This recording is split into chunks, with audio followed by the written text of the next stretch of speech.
Hey, help support the show by joining the Patreon or becoming a YouTube member. Also hit that like button to subscribe if you want more Cavs-focused content.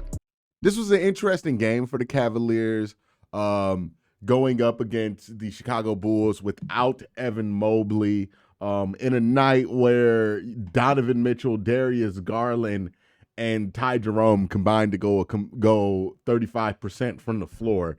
So the guys that without Evan, you look to take the bulk of shots, you look to create for you, did not show up. They were 35% from the floor. Now, Donovan showed up in different ways.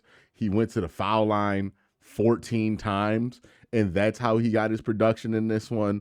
Darius was not great from the floor, but was 5 of 11 from 3. So your stars weren't super efficient in the ways that they're usually efficient, but they were able to contribute in different ways, right? And this is what we talk about, the win versatility of the Cavaliers being one of their biggest traits, and I think their biggest advantages amongst many of the teams in the running for the NBA championship this year is I think the Cavs might have the widest variety of win versatility of all of those teams. This is another example of it, right? From the floor, we're not shooting great, but Darius is able to pick it up in the fourth quarter from 3. Donovan is able to muscle his way to the foul line. Then you get a spectacular performance from Jarrett Allen, who, by the way, let's take some time to appreciate this game from Jarrett Allen, because Jarrett had been having a little bit of a rough go of it this season, right?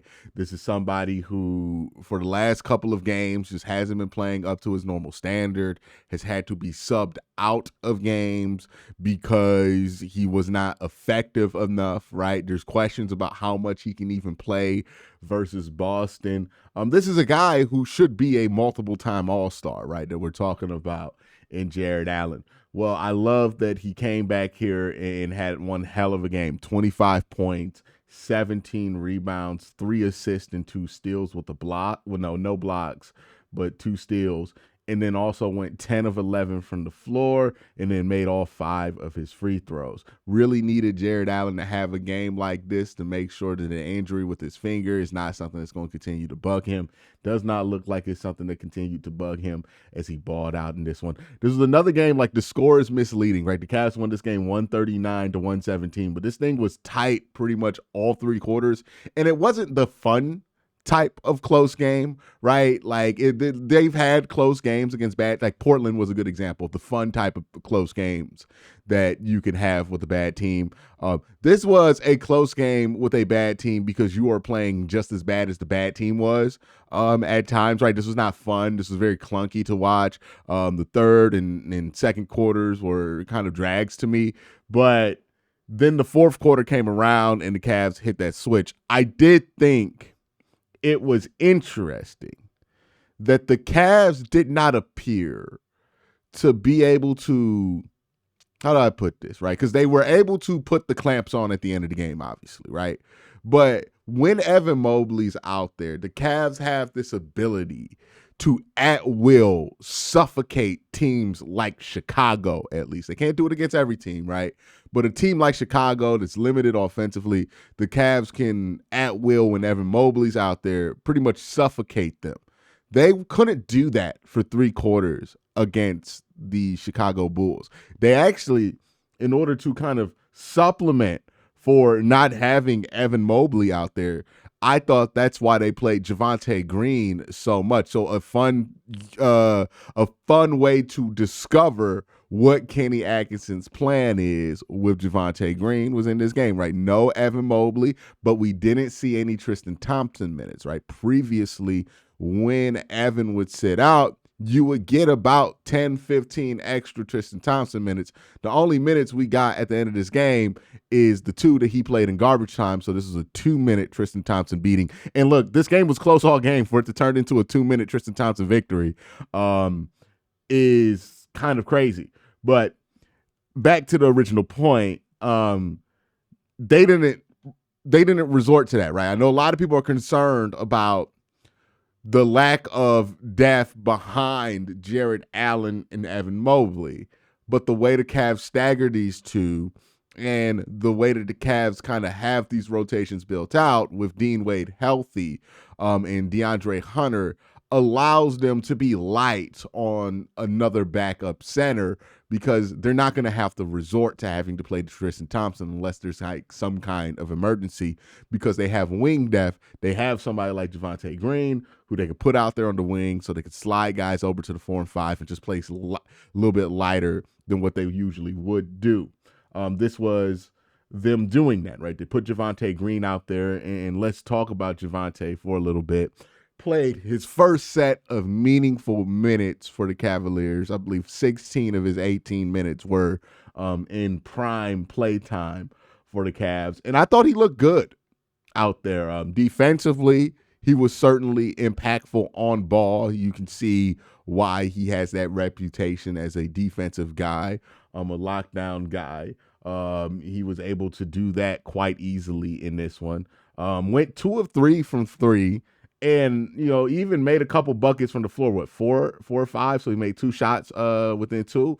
And I thought he really facilitated the ball well. Now, that's something that I think could become interesting, right? Because we talk about how Max Strus has to be inserted into a lot of lineups because Max Strus is the one piece that they have that can play make. Well, if you have Javonte Green as another option there that can play make, he might become a factor in a series like against Boston, right, where Boston's going to hunt Darius Garland a ton, but you have to keep Darius or Max Strus on the floor because you have to play make for your bigs. Maybe Javonte Green can be out there in some of these lineups for a couple of minutes. I'm not saying you play him 18 minutes versus Boston in the playoffs, for a couple of minutes so that you can have that playmaking ability with the bigs, which it seems like Javonte has a good knack for. But also defensively, you have one less bird for them to shoot at, and they're going to have to just settle for, the one-on-one opportunity versus Jarrett Allen, which, look, Jarrett's not going to shut him down, but Jarrett's going to force some really tough jumpers for Jason Tatum or Jaylen Brown in a series against them. Or, you can look at this with the Thunder or whatever team you want to imagine in the playoffs that the Cavs could potentially run up against. Thought we saw DeAndre Hunter's first bad game as a Cavalier. What I liked about it was that he only took 7 shots. Like, he realized it was not dropping for him. He started in this one, only had 6 points in 24 minutes, and he didn't do the thing that, like, it terrifies me when guys do this on the bench, but especially in somebody in DeAndre Hunter's role, is where they shoot themselves out, right? Like, George Niang was infamous for this. Caris LeVert used to do this, not this year, but the year prior, where you would look at the stat sheet, like, he took 14 shots. George Niang took 9 threes. Luckily, that didn't happen. I thought that was for the better of the team there. Max Strus, I thought, played well. 4-7 from the floor, 3 of 6 from 3. Really needed him. Who else played well? Ty wasn't really getting anything to fall from the floor. He was 3 of 10 from the floor, 1 of 6 from 3. But he got to the foul line, got 9 points from the foul line. So you'll love that Ty was able to get that done.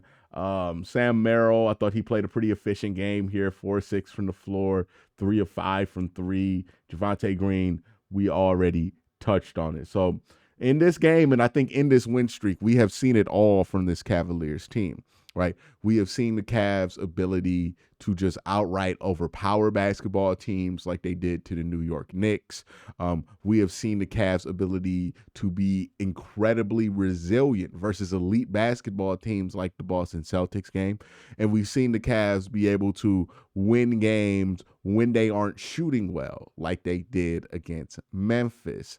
And now in this game, they don't play well. They don't play well from the floor, at least. Offensively, they were very sloppy in this one. And, Chicago had some things going that they normally don't have going. Zach Collins went off for 20 on you, right?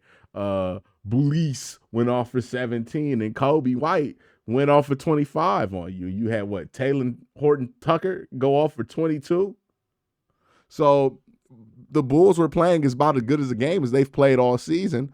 You got their best shot on one of the nights where you're not able to dole out your best shot, and you're winning those games. That's a huge difference between this Cavs team this year and Cavs teams in the years past and why the record looks like it does. When the Cavs got a bad team's best shot, it had the chance to shake them. Now they get a bad team's best shot.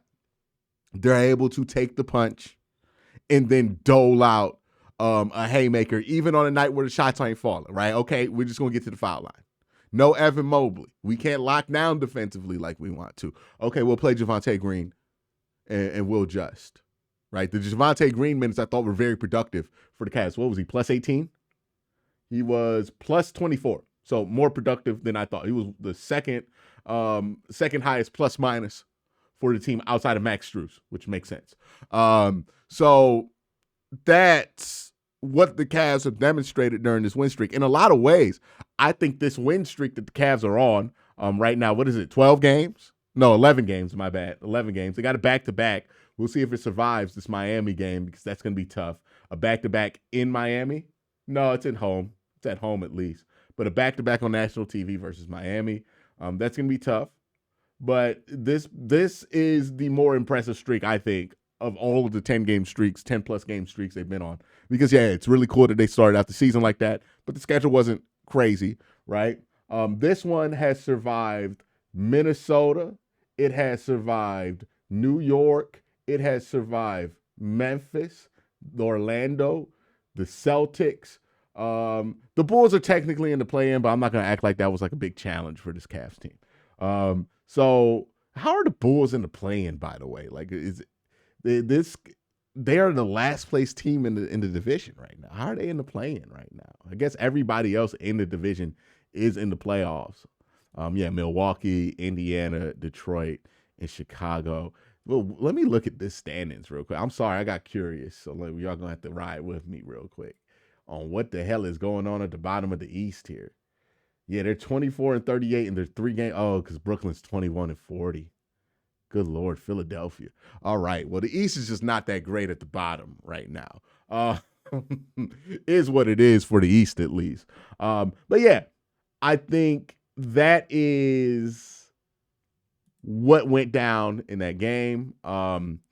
It's been an interesting win streak. I think a very likely, not a very likely, but a very fun win streak, but also a win streak that I think says a lot about where this Cavs team is, where they're going, and where they can go in the future, and why this team, again, very different than the teams from years past. But that's my thoughts. Let me know your thoughts. Cavs beat the Chicago Bulls tonight by 2 Tristan Thompson's minutes. So y'all let me know what you think in the comment section down below. Have a great day. Have an even better night. Peace.